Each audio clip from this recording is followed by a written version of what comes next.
Halo guys, assalamualaikum, welcome back to Invest Saham. Pada video ini kita akan update money flow untuk saham big banks dan menganalisa saham lainnya.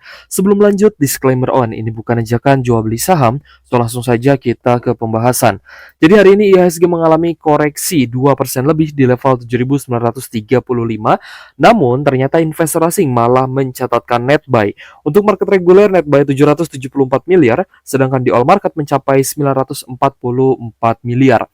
Sepertinya agak berkebalikan guys ya dengan kemarin di mana IHSG kemarin masih naik tapi ada net sell, sedangkan hari ini IHSG-nya turun tapi asingnya malah net buy. Tentu saja kita sudah menduganya bahwa asing sebenarnya masih ingin beli saham-saham kita di harga bawah.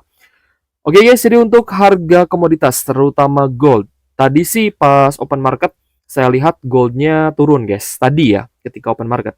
Tapi ketika setelah close market ternyata naik kembali 2,4% di 4.895 USD per troy ounce-nya.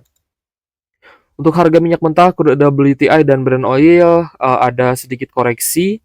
Lalu untuk harga peraknya naik 7%, tembaga naik tipis 0,12%, dan batu bara koreksi tipis masih di 116 USD per ton.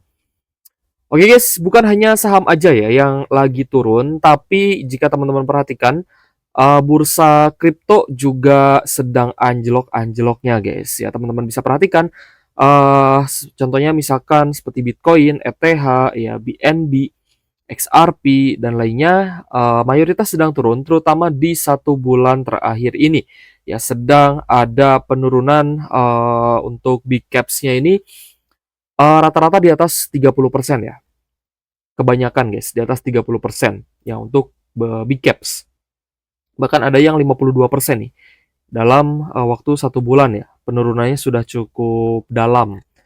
Karena ketika Bitcoin mengalami koreksi yang tajam, kripto lain ya, kripto-kripto selain Bitcoin juga pasti akan turun lebih dalam lagi. Nah, ini adalah chart Bitcoin ya, di mana sebelumnya memang sempat ada tanda-tanda reversal tapi tidak dibarengi dengan volume yang bagus guys. Jadi dia koreksinya juga cukup dalam dan memang katalisnya juga sedang kurang bagus untuk market Bitcoin. Tapi kalau teman-teman misalkan trader-trader yang sudah ahli ya, pasti melihat ini sebagai peluang untuk melakukan short. Tapi tentu saja resikonya lebih besar dibandingkan dengan saham. Oke, jadi katalis utama di hari ini, di mana Moody's Rating mengubah outlook Indonesia dari yang tadinya positif atau stabil menjadi negatif, guys.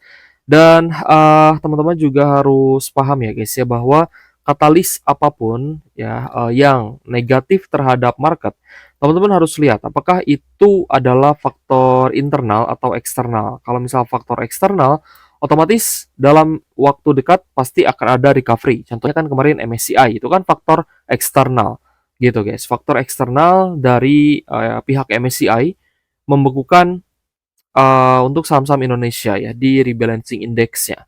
Nah, itu faktor eksternal dan tidak lama kemudian ada tanda-tanda recover terutama untuk saham-saham yang berfundamental. Di mana Pak Purbaya mengakui bahwa Moody's Rating menurunkan outlook Indonesia imbas khawatir soal MBG. Dan tadi pun saya membaca berita ini bahwa Moody's Rating juga khawatir ya dengan kebijakan-kebijakan yang diambil oleh pejabat baru di Indonesia. Tapi tentu saja Pak Purbaya tidak khawatir terkait dengan hal ini, meskipun juga mengubah outlook terhadap surat utang Indonesia. Ya, semoga saja sesuai dengan prediksi Pak Purbaya di mana Indonesia dan IHSG masih akan dalam kondisi yang baik-baik saja. Kita coba lihat ya untuk perbankan untuk hari ini guys. Apakah ada perubahan ya atau ada hal yang positif yang bisa kita pantau? Untuk Bank Mandiri, profitnya lumayan guys ya, ada peningkatan dan itu di atas ekspektasi karena untuk big banks memang 2025 kemungkinan besar untuk turun labanya itu sudah diekspektasikan ya, sudah diproyeksikan. Jadi kalau misalkan pun turun ya tidak mengagetkan. Tapi justru yang mengagetkan adalah ketika naik. Nah, laba Bank Mandiri ternyata sudah rilis nih di sekuritas di kuartal 4 di 18,5 triliun guys ya. Sehingga untuk full year-nya di 56,2 triliun guys untuk laba bersih dari Bank Mandiri atau net income. EPS-nya juga naik dari Rp597 per saham menjadi Rp603 per saham. Nah, jadi kemungkinan nanti untuk dividen finalnya semoga bisa besar juga guys, karena ada peningkatan dari sisi kinerja dan laba bersihnya juga bagus nih untuk kuartal 4 ya. Sehingga hari ini Bank Mandiri meskipun tadi sempat turun kembali ke support MA50, tapi closing-nya bisa naik lagi sehingga close di 5.050 per saham. So untuk Bank Mandiri sangat-sangat positif ya, katalis yang positif untuk Bank Mandiri dan teman-teman investor di saham BMRI juga pastinya sangat senang. Nah, terbukti ketika ada katalis positif, asingnya langsung borong 2 kali lipat dibandingkan kemarin. Kemarin itu masih di 300 miliaran, hari ini mencapai 679 miliar net buy asing. Dan harga sahamnya masih di 5 ribuan. Nah itu guys ya, teman-teman yang buy on weakness pasti merasa sangat beruntung. Kenapa? Karena mereka paham bahwa crash yang terjadi karena faktor eksternal biasanya akan recover dengan lebih cepat lagi. Sedangkan untuk big bank lainnya hari ini kita lihat malah ada yang koreksi seperti BBRI turun 1,8% di Rp3.780 per saham. Dan kita lihat juga ada distribusi di BBRI. Kita coba lihat ya untuk BBRI hari ini net sell 213 miliar setelah kemarin net buy 124 miliar guys. So untuk BBRI teman-teman bisa coba incar di sekitar MA50 yaitu di 3740-an guys untuk averaging down ya. Tapi kalau misal belum atau teman-teman menunggu konfirmasi reversal juga boleh ya. Jadi masih wait and see di level sekarang saya rasa tidak masalah nih. Karena untuk averaging down memang harus dilakukan di harga bawah guys. Kalau harganya masih sideways ya di resisten terdekat misalkan kemarin ya di 3.800-an. Kalau teman-teman terlalu banyak beli di atas, di harga bawahnya teman-teman akan sulit ya untuk memborong. Untuk menurunkan secara cepat itu akan sulit karena teman-teman sudah all in di harga tinggi. Untuk BBCA juga koreksi ya, 1,6% di Rp7.675 per saham. Kita lihat cukup netral, CCSQZP-nya masuk, sedangkan asingnya jualan guys. Sepertinya ada net sell nih untuk BBCA, tapi coba kita lihat. Bank BCA setelah kemarin di net buy tipis 73M, hari ini net sell 109 miliar. Jadi untuk Bank BCA sendiri kemungkinan masih akan ada koreksi lanjutan, jadi lebih baik wait and see.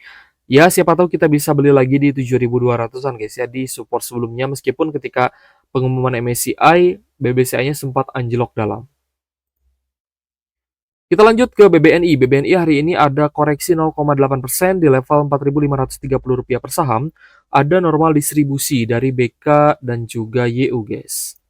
Kita coba lihat ya untuk BBNI. BBNI hari ini juga net sell 48,8 miliar. Jadi untuk tiga big banks lainnya, BNI, BCA, dan BRI, masing-masing terdapat koreksi, sedangkan yang agak berbeda itu Bank Mandiri. Karena tadinya pun memang koreksi, tapi dia kembali ke level sebelumnya ya, di seperti penutupan kemarin, gitu guys. Karena ada katalis positif. Dari sisi kinerja dan laba bersih yang meningkat, terutama di kuartal 4 untuk Bank Mandiri. Dan itu pun yang akan terjadi terhadap saham-saham kalian jika terdapat sebuah katalis positif, baik itu dari kinerja perusahaan ataupun dari corporate action. Nah, biasanya akan membuat saham yang kalian pegang itu naik signifikan. Oke guys, kita mulai perhatikan kembali saham Telkom. Hari ini ternyata naik tipis 2,7% di Rp3.380 per saham setelah koreksi yang terjadi cukup dalam. Tapi jika diperhatikan secara teknikal, memang Telkomnya masih mampu bertahan di atas MA 150, yaitu dari batas 3.260-an. Untuk Telkom kita lihat akumulasi hari ini lumayan bagus, terutama dari YU dan CC. Coba kita cek ya untuk asingnya hari ini.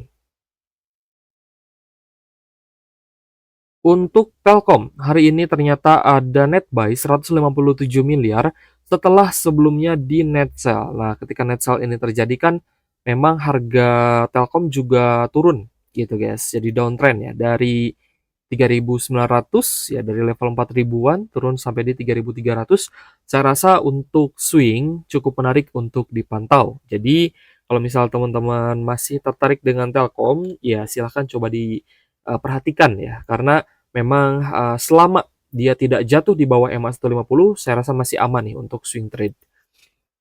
Kita lanjut ke saham Antam. Nah, Antam sebenarnya harga sahamnya hari ini mengikuti gerak dari market. Ya, maksudnya dari harga komoditasnya. IHSG turun, harga emasnya tadi juga ketika open market itu sempat turun, Antamnya juga turun. Hari ini terkoreksi 2,6% di Rp3.710 per saham. Kita perhatikan memang cukup netral, ada AKBKKZ yang masuk, sedangkan AGZP-nya jual. Coba kita cek ya. Untuk retail sih kebanyakan banyak juga guys yang ikut masuk ya. Kita coba lihat apakah Antamnya dijual. Ternyata mulai ada net buy kembali sebesar 66 miliar rupiah. Kemarin kan sempat net sell nih ya di 3 hari perdagangan berturut-turut. Namun hari ini mulai berbalik akumulasi meskipun belum terlalu besar. Tapi teman-teman bisa lihat ketika terjadi net buy, di sini ada beberapa retail yang bisa dikatakan ikut akumulasi atau numpang lah. Ada XL, CCS, QSC. Nah, ini adalah bukti kalau misalkan asingnya punya misi untuk net buy, akumulasi atau menaikkan harga saham, dia akan borong tanpa memperdulikan retailnya kemana. Kalau retail kan bisa dibilang divided gitu ya, dia terkadang bersatu, terkadang berpisah gitu. Maksudnya berpisah itu berbeda gitu. Ada yang buy, ada yang sell. Nah, ini kan juga beberapa retail, ada yang sell nih, ada NI, PD, MG, ya, dan lainnya banyak juga guys. Nah, GR juga bisa ya. Gitu guys ya. Jadi kalau misalkan asingnya punya tujuan untuk membeli saham tersebut dan menaikkan harga sahamnya, maka biasanya mereka akan memborong. Baik itu secara bertahap, ya membeli secara bertahap, atau dia langsung borong besar-besaran. Seperti sebelumnya yang terjadi terhadap Bumi, BRMS, Dewa gitu. Kalau misalkan asingnya masuk banyak ya, pasti mereka punya tujuan untuk take profit di harga tinggi. Dan biasanya sebenarnya asing itu hanya memanfaatkan guys, bukan tergantung retail. Kan ada yang bilang ya, kalau misalnya retailnya beli, asingnya jual gitu. Asing tidak mau diikutin retail. Sebenarnya tidak sepenuhnya salah, tapi juga tidak sepenuhnya benar gitu guys. Ada faktor-faktor yang lainnya yang membuat asing tertarik masuk di sebuah saham. Kita lihat untuk Bumi, hari ini ada koreksi 5,8% di Rp226 per saham. Ada distribusi juga dari YU, YJ, NIMG. Tapi AKBK-nya masuk guys, bersama dengan CC. Coba kita cek untuk Bumi. Meskipun hari ini koreksi, ternyata Buminya di net buy asing. Koreksinya 5,8%, tapi asingnya borong kembali di harga bawah di 171 miliar rupiah. Ya, meskipun di tanggal 4 kemarin sempat juga ada net sell jumbo, itu di 571 miliar ya, tanggal 4-nya. Tapi semoga kembali diakumulasi lah untuk Bumi. Atau mungkin dia akan sideways terlebih dahulu, ya tinggal kita pantau saja minggu depan guys.